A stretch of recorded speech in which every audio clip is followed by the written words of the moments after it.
Good to see you, everyone. My name is Robbie Howell. I'm making a game, and the game in question is called Enclave.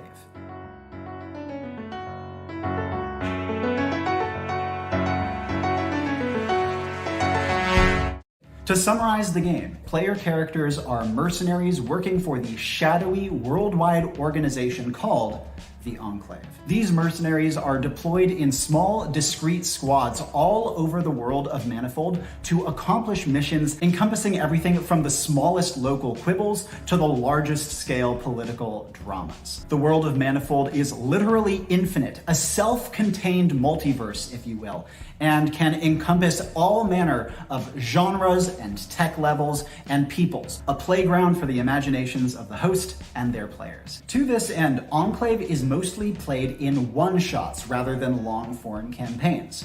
Each mission begins with a squad teleporting in from Enclave HQ to their location, accomplishing their task often within a very tight time frame, and then teleporting back to HQ once their objective is fulfilled.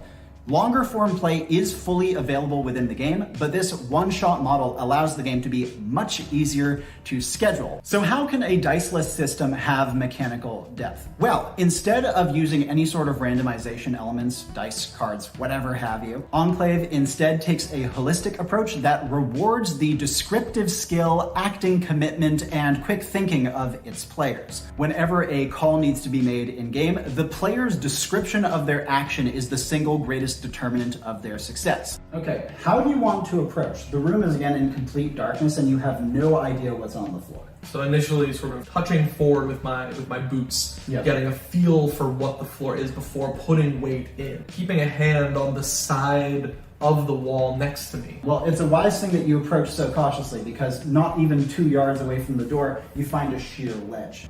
Swing situations are left to the discretion of the host based on their assessment of the player's commitment to the game, including in particular character acting, as well as what outcome would in general tell a better story. This emphasis on story is also found elsewhere within the game's mechanics. Collaborative storytelling mechanics are a major focus of Enclave, with, for example, the luck stat being handled by players gaining the ability to pitch elements of the story that would behoove them so long as they are congruent with common sense and the narrative that the host is trying to spin.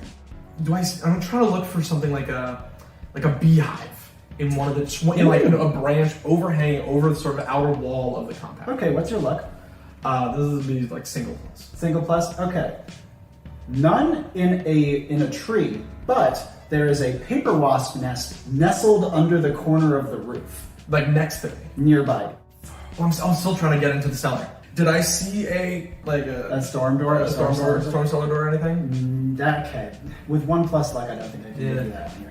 This means that while they have the final say, hosts in Enclave have less complete control over what is happening in the game. 85% rather than the 95 or 99% you might see in other games.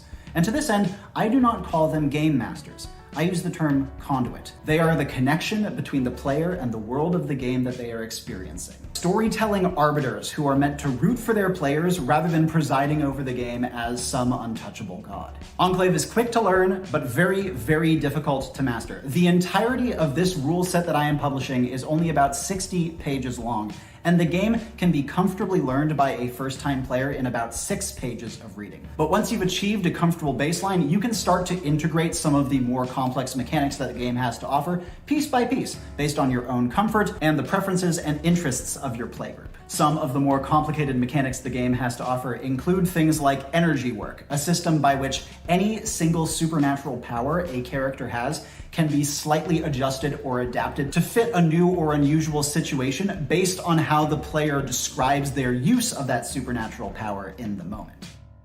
I'm going to take both of my hands, well energy in between my fingertips, beginning to prep Thunderclap. Normally just cone of force, big stun, knocko backo. But instead of a clap, what I'm going to do is shoot a line just straight through it.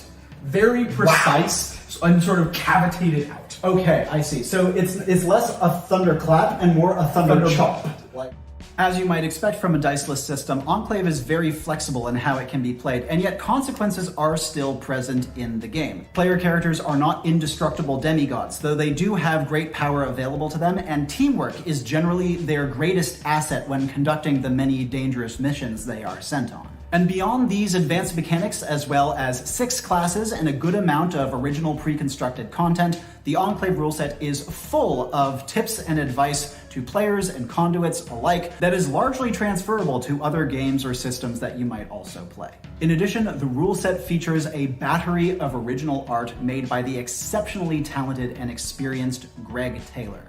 So that's Enclave in a nutshell. It's a game that means an awful lot to me, that I have spent the past 8 years of my life developing, and I thank you for taking the time to listen to me talk about it. Once again, the campaign on Kickstarter will be launching August 8th, running until September 8th. But until then, my name is Robbie Howell. Big thanks to Lee Haber for helping me out with this video. Get excited for Enclave, friends. And ciao for now.